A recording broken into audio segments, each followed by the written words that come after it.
শনিবার শনিদেবকে উৎসর্গ করা হয়। এই দিনে পূজা ও উপাসনা করলে শনিদেব প্রসন্ন হন। তবে শনিবার কিছু জিনিস কেনা এড়িয়ে চলুন। শনিবার কোন কোন জিনিস কেনা অশুভ বলে মনে করা হয় সেটা জানার আগে আমাদের চ্যানেলে যদি নতুন হয়ে থাকেন তাহলে এই রকম আরও ভিডিও পেতে চ্যানেলটি সাবস্ক্রাইব করে রাখুন। শনিবার ভুল করেও এই জিনিসগুলি কিনবেন না, রুষ্ট হবেন শনিদেব, জীবনে নেমে আসবে বিপর্যয়। 1. সরিষার তেল। শনিবার শনিদেব সম্পর্কিত জিনিস কিনবেন না, কিন্তু আপনি এই জিনিস দান করতে পারেন। শনিবার শনিদেবকে সরিষার তেল নিবেদন করা হয়। এই দিনে সরিষার তেল কেনা শুভ বলে মনে করা হয় না, এতে জীবনে সমস্যা দেখা দেয়। এছাড়াও এই দিনে তেল কেনা আপনার জন্য ক্ষতিকারকও হতে পারে। 2. মাসকলাই বা বিউলির ডাল। শনিবার মাসকলাই বা বিউলির ডাল কেনাও অশুভ বলে মনে করা হয়।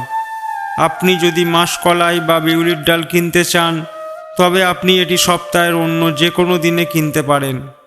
তবে শনিবার খোসা সমেত মাসকলাই বা বিউলির ডাল দান করা খুবই শুভ বলে মনে করা হয়। 3. কয়লা। শনিবার কয়লা কেনা থেকে বিরত থাকুন। জ্যোতিষশাস্ত্র অনুসারে শনিবার কয়লা কেনা খুবই অশুভ। এর কারণে শনিদোষ অনুভূত হয় এবং প্রতিটি কাজে বাধা আসে। এর পাশাপাশি শনিবার কাজল, কাঁচি ও ঝাড়ু কেনা এড়িয়ে চলুন। 4. লবণ। এমনটা বিশ্বাস করা হয় যে শনিবারে লবণ কেনা উচিত নয়। শনিবার লবণ কেনা ঋণের বোঝা বাড়ায় এবং আর্থিক সংকটের সম্মুখীন হতে পারেন। তাই সপ্তাহের অন্য যে কোনো দিনে লবণ কেনা উচিত, শনিবার বাদ দিয়ে।